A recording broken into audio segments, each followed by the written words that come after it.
हिंदू धर्म में एकादशी का व्रत महत्वपूर्ण स्थान रखता है और आज मैं आपके साथ षटतिला एकादशी की जानकारी शेयर करूंगी।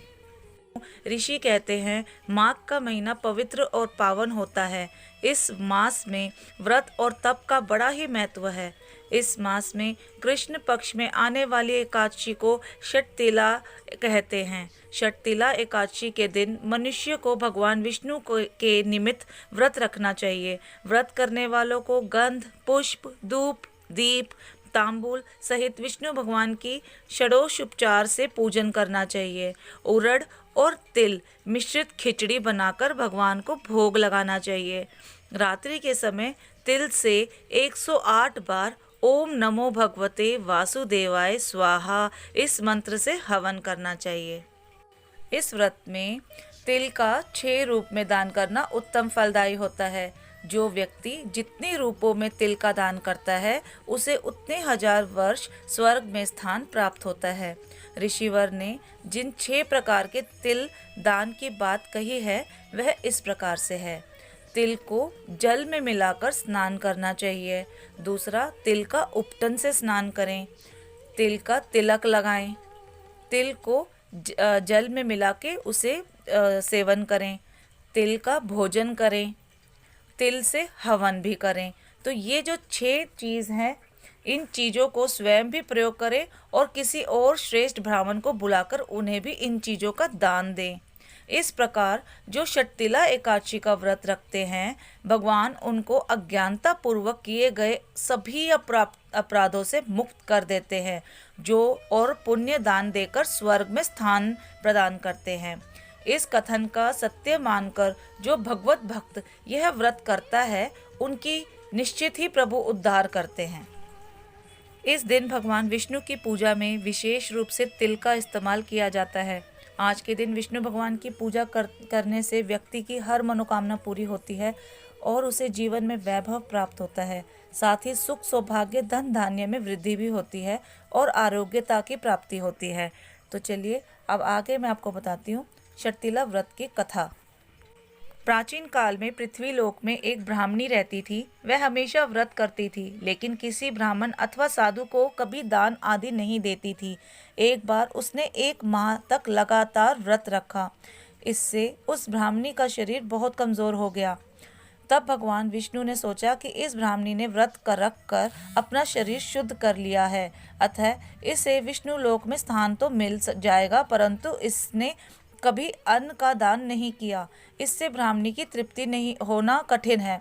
इसीलिए भगवान विष्णु ने सोचा कि वह भिखारी का वेश धारण करके उस ब्राह्मणी के पास जाएंगे और उससे भिक्षा मांगेंगे। यदि वह भिक्षा दे देती है तो उसका तृप्ति अवश्य हो जाएगी। और भगवान विष्णु भिखारी के वेश में पृथ्वीलोक पर उस ब्राह्मणी के पास जाते हैं और उससे भिक्षा मांगते हैं।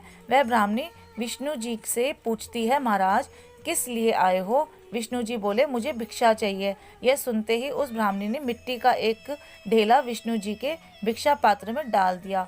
विष्णु जी उस मिट्टी को ढेले को लेकर स्वर्गलोक में लौट आए। कुछ समय बाद ब्राह्मणी ने अपना शरीर त्याग दिया और स्वर्गलोक में आ गई।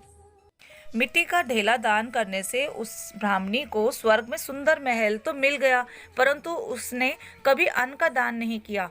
इसीलिए महल में अन्न आदि से बनी कोई सामग्री नहीं थी। वह घबराकर विष्णु जी के पास गई और कहने लगी कि हे भगवान, मैंने आपके लिए व्रत आदि रखकर आपको बहुत पूजा की, उसके बावजूद भी मेरे घर में अन्न आदि वस्तुओं का अभाव नहीं है, ऐसा क्यों? तब विष्णु जी बोले कि तुम पहले अपने घर जाओ, तुम्हें मिलने और देखने के लिए देव स्त्रियां आएंगी। तुम अपना द्वार खोलने से पहले उनसे षटतिला एकादशी की विधि और उसके महत्व के बारे में सुनना, तब द्वार खोलना। ब्राह्मणी ने वैसा ही किया। द्वार खोलने से पहले षटतिला एकादशी व्रत के महत्व के बारे में पूछा। एक देवश्री ने ब्राह्मणी की बात सुनकर उसे षटतिला एकादशी का महत्व के बारे में जानकारी दी। उस जानकारी के बाद ब्राह्मणी ने द्वार खोल दिए। देव स्त्रियों ने देखा कि वह ब्राह्मणी ना तो गंधर्वी है और ना ही असुरी है, वह पहले जैसे मनुष्य रूप में ही थी। अब उस ब्राह्मणी को दान ना देने का पता चला। अब उस ब्राह्मणी ने देवश्री के कहे अनुसार छठतीला व्रत एकादशी किया। इससे उसके समस्त पापों का नाश हो गया। वह सुंदर तथा रूपवती हो गई। अब उसका घर अन्न आदि सभी प्रकार की वस्तुओं से भर गया। इस प्रकार सभी मनुष्यों को लालच का त्याग करना चाहिए, किसी प्रकार का लोभ नहीं करना चाहिए। छठतीला एकादशी के दिन तिल के साथ अन्य अन्न आदि का भी दान करना चाहिए। इससे मनुष्यों का सौभाग्य बली होगा, कष्ट तथा दरिद्र दूर होंगी। विधिवत तरीके से व्रत रखने से स्वर्ग लोक की प्राप्ति होगी। तो ये थी छठतीला एकादशी की कथा। अब मैं आपको बताऊंगी छठतीला एकादशी शुभ मुहूर्त। इस साल 2 एकादशी है, 7 फरवरी और 8 फरवरी। 7 तारीख को एकादशी है और 8 तारीख को दशमी तिथि युक्त एकादशी है। 7 फरवरी को एकादशी 6:26 से प्रारंभ है और 8 फरवरी को सूर्य उदय के बाद 4:47 बजे तक रहेगी। इस टाइम तक आप पारण कर सकते हैं। तो आप 7 तारीख को भी व्रत कर सकते हैं और 8 तारीख को भी व्रत कर सकते हैं, लेकिन वैष्णव लोग 8 तारीख को ही व्रत करेंगे। इस दिन आप तुलसी पूजन करें, तुलसी में जल अर्पण करें, दीपक लगाएं, तुलसी की 11, 21 या 108 परिक्रमा लें। और एकादशी वाले दिन आप अपने बालों को बिल्कुल ना धोएं। इस दिन आप अपने लड्डू गोपाल की, शालिग्राम जी को और राधे कृष्ण जी को पंचामृत से स्नान कराएं। तिल जरूर अर्पित करें। तिल को पानी में डालकर ज़रूर स्नान करें, इससे आपका मंगल फलदायक होगा। इसके साथ ही भगवान विष्णु को भी पूजा के दौरान तिल अर्पित करने से पुण्य फल की प्राप्ति होती है। यह भी माना जाता है कि इस दिन गरीब या जरूरतमंद को तिल का दान देना शुभ होता है। कई लोग इस एकादशी में तिल से बनी सेवइयाँ भी खाते हैं। अगर आपके घर में शालिग्राम जी या लड्डू गोपाल जी हैं तो आप, या राधा रानी का विग्रह है तो आप उन्हें भी तिल का भोग ज़रूर लगाएं और फिर स्वयं खाएं। सूर्योदय से पहले आप भोजन कर लें।